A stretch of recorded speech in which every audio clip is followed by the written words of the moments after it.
Welcome back to Rude Tuner's Arcade, guys, and I'm just gonna say right off the bat, this game right here, potentially Game of the Year. Now, that is a bold statement, but I have to tell you, I sat here yesterday and played this game easily 8 hours straight.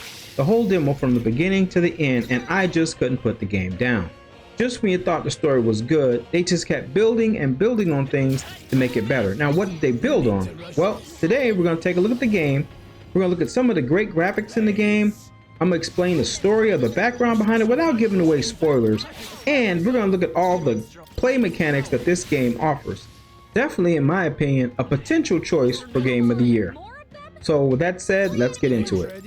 So the game we're looking at today is Metaphor Refantazio. Now I don't know if I said that right, but Metaphor Refantazio. And this is made by Atlus, the ones who brought you the popular game Persona 5, all its iteration and spin-offs, Shin Megami Tensei 5, Shin Megami Tensei 5 Revenge, and they also do the Nocturne series, just to name a few. And they are primarily known for making RPG games, some styles of JRPG in some circles. Now, this game, let's talk first about the graphics. It's a typical style of Atlus, their games of late, and very comparable to the Persona 5 series, with animated cutscenes throughout and then stunning graphics when the game's visuals are in-game. So let's start off first talking about the story. But the demo was pretty generous. It gave us a whole anywhere from 8 to 10 hours of gameplay. It did come out at a hefty 50 gigabyte download, but definitely worth it if you got space on your hard drive. And if you don't, make space for it because you're going to need it. So our story takes place in the United Kingdom of Uchronia, where the assassination of the king brings chaos and unrest to the land. Then, one fateful day, a magic known only to the king called the royal magic is invoked, and the world becomes embroiled in a royal tournament for the throne. In the midst of this, the protagonist, which you get the name, together with his partner, the fairy Gallica, must find a way to break the curse that has been placed on the prince that the kingdom believes to be dead. To do so, they depart on their journey, and thus their story begins. And with our story in place, let's go into the gameplay mechanics. Now this is where the game, in my opinion, shines the most. The Metaphor Refantazio masterfully blends social mechanics inspired by the Persona series with the tactical depth of the Shin Megami Tensei games. Players can engage with systems like followers and royal virtues. In this vibrant world, players can participate in various activities reminiscent of Persona, with the location-specific weather added. Combat mechanics such as the press turn system introduce strategic elements, allowing for dynamic decision-making in battles. This seamless integration of social and combat systems create a rich, immersive experience that encourages exploration and relationship building within the fantastic landscape of the world. So let's talk about what the Archetype system is. The Archetype system in Metaphor Refantazio serves as a flexible job change foundation, allowing players to equip unique archetypes that grant, and think of archetypes kind of like personas, that grant distinct skill sets and stat boosts. Each party member can equip any archetype in the game, so you're not limited to what archetype or persona you could have. So I keep saying persona, but we'll just say archetypes for this game. You don't have to have just one, you can have all of them. It's kind of like Final Fantasy in a sense, in job classes. You can have all job classes, and each character in this game can have each archetype. And a big selling point here is the creative party compositions. So you can have parties of pretty much to set your gameplay style. You can put anything. If you want 2 healers, if you want 2 knights, however you want to do it, you can make your own personal party. And each friend you make along the way, they come with their own specific archetype. This system promotes the strategic depth, as players must choose their archetypes wisely. And you can't switch mid-battle, so you have to go into the battle knowing what you want to do before you do it. And archetypes can evolve twice, enhancing their abilities and connecting them to a lineage that adds layers and layers to character progression.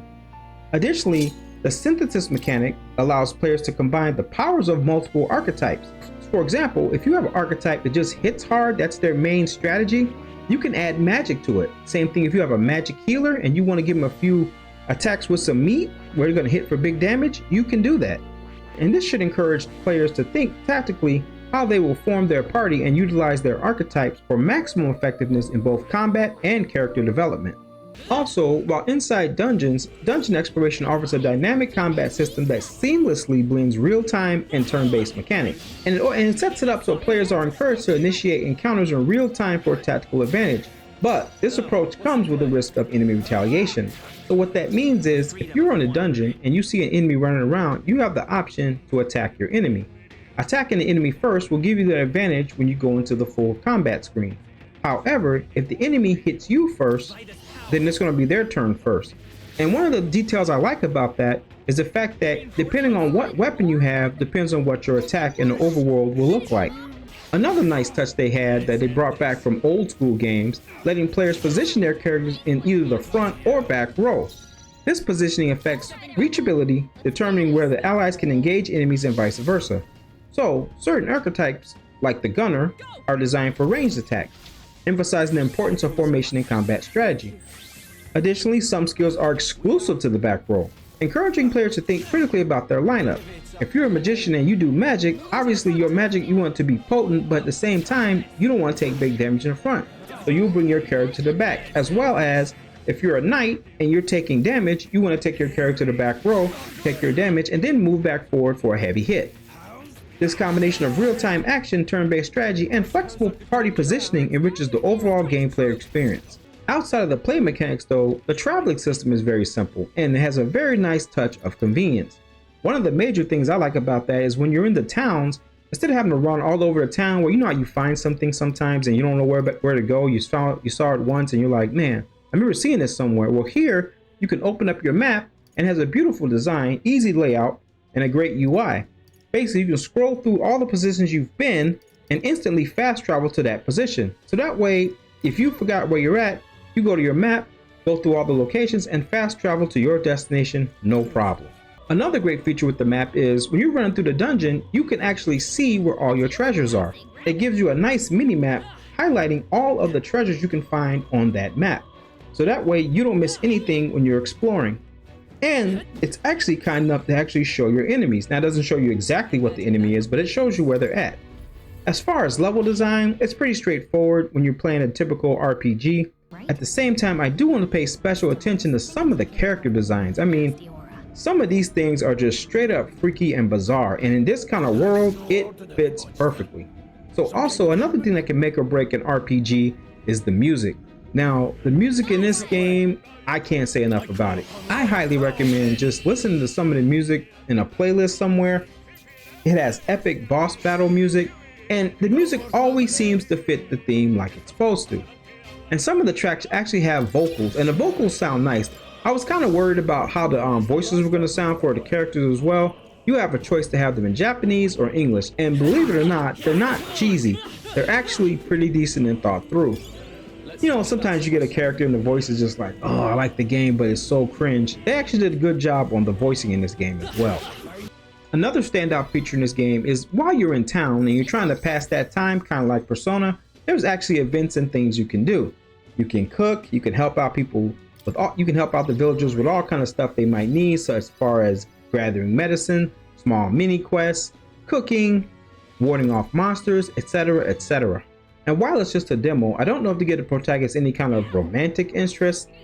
I don't know about that, but it'd be a nice touch, but we don't have to have that. Character design, I feel like the characters that you find as your companions, definitely each one has their own individual personality and their tie into the story, as well as having a great graphical look. Sometimes you get generic characters, and the first few characters you get, they're just kind of run-of-the-mill. But as the story goes on, you get characters with their own personalities and beliefs and ties to the story. So if you're familiar with the previous games like Persona and Megami Tensei, this game is going to be right up your alley. It's a brand new take on it, at the same time still holding a lot of familiarities. Metaphor Refantazio is rich with features and references and mechanics that fans of the Megami Tensei series will appreciate. Certain skills like Hama, Tarukaha, and Tetra Breakmaker return, alongside familiar items like the Balm of Life.